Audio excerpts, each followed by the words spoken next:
দ্বিতীয় স্থান দখল কৰিছে Biswajit Kalita JNV Kamrup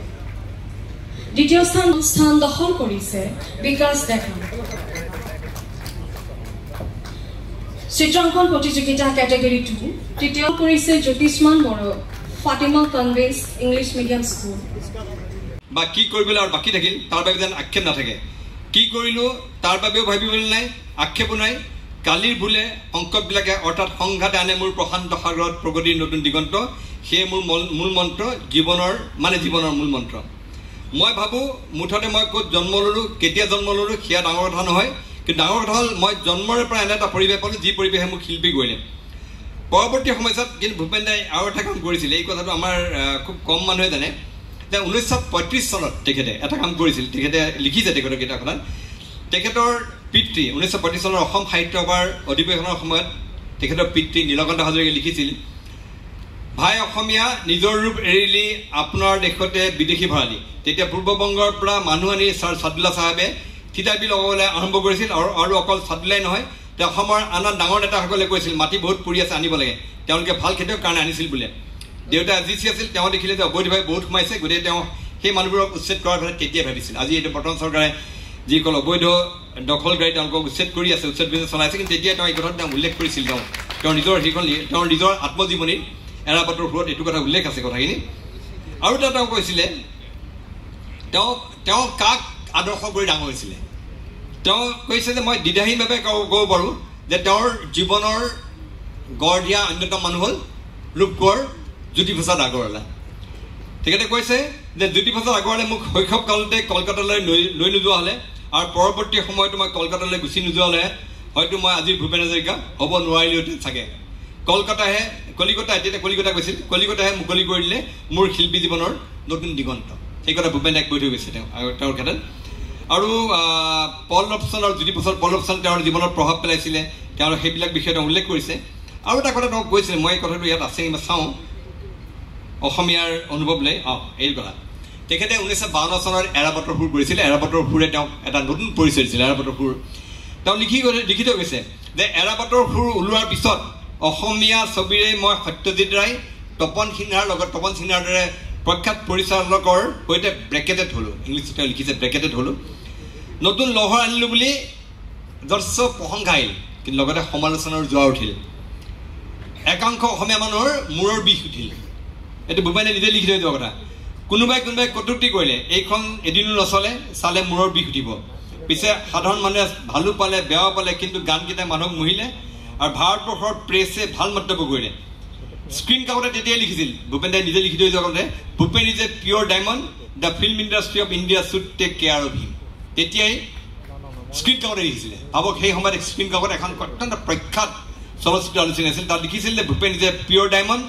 the film industry of India should take care of him তাৰপিছত ষ্টেটছমেন কাগজত লিখিছিল another genius of Assam after Pramathesh Barua সকলোৱে জানে অসমৰ গৌৰীপুৰ সেই এলেকাৰ পৰা গৈ তেখেতে প্ৰথম হিন্দী চলচ্চিত্ৰ কৰিছিলে ৰাজা হৰিচন্দ্ৰ তেখেত এজন প্ৰখ্যাত চলচ্চিত্ৰ পৰিচালক তাৰপিছত এজন এনাডাৰ জিনিয়াছ বুলি তেখেতে অভিযোগ কৰিছে গতিকে ভূপেন দাই আমাৰ মানুহৰ আমি যে মই কৈ আছোঁ যে বাৰে বাৰে আমি অকৃতজ্ঞ আমি সময়ত ভূপেন দাক আচলতে চিনি নাপালোঁ সেইকাৰণে আমি ভূপেন দাৰ বহুত আক্ষেপ মনত লৈ থৈ গৈছে আৰু সেইবিলাক আক্ষেপ ভূপেন দাক বহুত সময়ত কন্দুৱাইছিলে এটা সময়ত ভূপেন দা যথেষ্ট ব্যথিত হৈছিল আপোনালোকে জানে যে ভূপেন দাই এটা সময়ত ৰাণা দাৰ সৈতে ভাতৃ জয়ন্ত হাজৰিকাৰ সৈতে ভূপেন দাই বিভিন্ন অনুষ্ঠান কৰিছিল বিভিন্ন ঠাইত 1974লৈকে আছিল 74ত পিছত জয়ন্ত হাজৰিকাই সুকীয়াকৈ অনুষ্ঠান পৰিৱেশন আৰম্ভ কৰিলে আৰু সেই কথাটো পাছত মই মণিষা হাজৰিকাক সুধি গম পালোঁ যে তেওঁ ক'লে যে এই গোটেই কাহিনীৰ আঁৰত আছে ভূপেন দাৰ আৰু জয়ন্ত দাৰ ইগ' দুইজনৰ ইগ' খুব আছিলে খং আছিল দুইজনৰ ইগ'ৰ কাৰণে মানে জয়ন্ত দাই কিবা কথাত ভূপেন দাই জয়ন্ত দাক গানৰ কথা লৈ কিবা এটা কথাত গালি পাৰিছিলে সেই কথাটো জয়ন্ত দাৰ আত্মসন্মানত লাগিলে আৰু সেই সময়ত আত্মসন্মান লাগোঁতেই তই বৰ ডাঙৰ ছিংগাৰ ওলাইছোঁ বুলি কৈ ভূপেন দাক কৈ জয়ন্ত হাজৰিকা ফালৰি কাটি গ'ল আৰু সেই জয়ন্ত হাজৰিকাৰ পিছত মই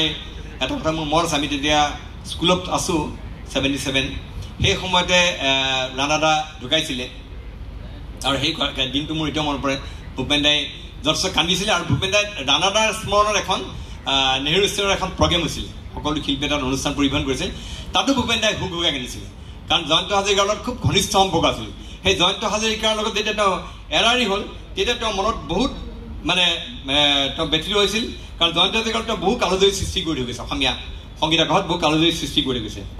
নাই নাই মই ভূপেন দা নিজৰ ওপৰত ঘৰ মই নিজৰ ওপৰত ভূপেন দাৰ প্ৰতিবেশী আছিলে গতিকে সৰুৰ পৰা ভূপেন দাক পাইছোঁ কিন্তু ভূপেন দাক আমি তেওঁৰ জীৱনকালত যিমান আচলতে শ্ৰদ্ধা মৰম দিব লাগিছিল এতিয়া আমি মৃত্যু পাছত বেছি দিছোঁ কিন্তু সেইটো আগতে কৰিব লাগিছিল কিন্তু এতিয়া কৰা হৈছে এতিয়া কৰা হৈছে ভূপেন দাৰ সৃষ্টিৰাজি যাতে বিশ্বত পৰিচিতি লাভ কৰে তাৰ কাৰণে উদ্যোগ লোৱা হওক প্ৰসাৰ লোৱা হওক আৰু ভূপেন দাই আচলতে কেতিয়াবাই কোন কাহিনী বাই আচলতে মই ভাবোঁ তেওঁৰ সৃষ্টিৰাজি যদি ইংৰাজীলৈ অনুদিত হ'লহেঁতেন নিখনে ভূপেন দাই বব ডাইলনতকৈ আগতে হয়তো নোবেল বঁটাৰ কাৰণে তেওঁ দাবীদাৰ হ'লহেঁতেন এইটো তেওঁৰ চৰ্চা হৈ আছে গতিকে মই ভাবোঁ যে ভূপেন দাৰ এই জন্মদিনটো মই ভাবোঁ যে মানৱতাৰ গান বুলি এটা দিন কৰিলে ভাল হয় আৰু ভূপেন দাৰ সৃষ্টিৰাজিক মই ভৱেশ কলিতা ডাঙৰীয়া আজি আমাৰ মাজত আছিলে স্থানীয় বিধায়ক আৰু লগতে মই চৰকাৰখনে কেইবাটাও ভাল পদক্ষেপ লৈছে ভূপেন দাৰ স্মৃতি যুগমীয়া কৰিবৰ কাৰণে কিন্তু মই ভাবোঁ যে পাঠ্যক্ৰমত ভূপেন দাৰ লেখা থাকিব লাগে বা ভূপেন দাৰ জীৱন পৰিক্ৰমা সন্দৰ্ভত কাৰণ এনেকুৱা এজন মনীষী যি আমাক একে উদ্বুদ্ধ কৰি আহিছে তেওঁৰ লিখনিৰে তেওঁৰ কামেৰে গতিকে এজন সৰ্বগুণাকৰ মানুহ ব্যক্তি গতিকে সেই বিশাল ব্যক্তিত্বৰ অধিকাৰী মোৰ এইটোৱে আহ্বান চৰকাৰৰ প্ৰতি যে ভূপেন দাৰ লৈ পেলাই আমাৰ স্কুল পাঠ্যক্ৰমত ভূপেন দাৰ সন্দৰ্ভত পাঠ তাত যুগুত কৰিব লাগে সেইটো আমাৰ আহ্বান গুৱাহাটী আশা কৰি চৰকাৰে এই দিশত ব্যৱস্থা ল'ব আৰু মানৱতাৰ গান হিচাপে তেওঁৰ জন্মদিনটো পালিত হ'ল আপুনি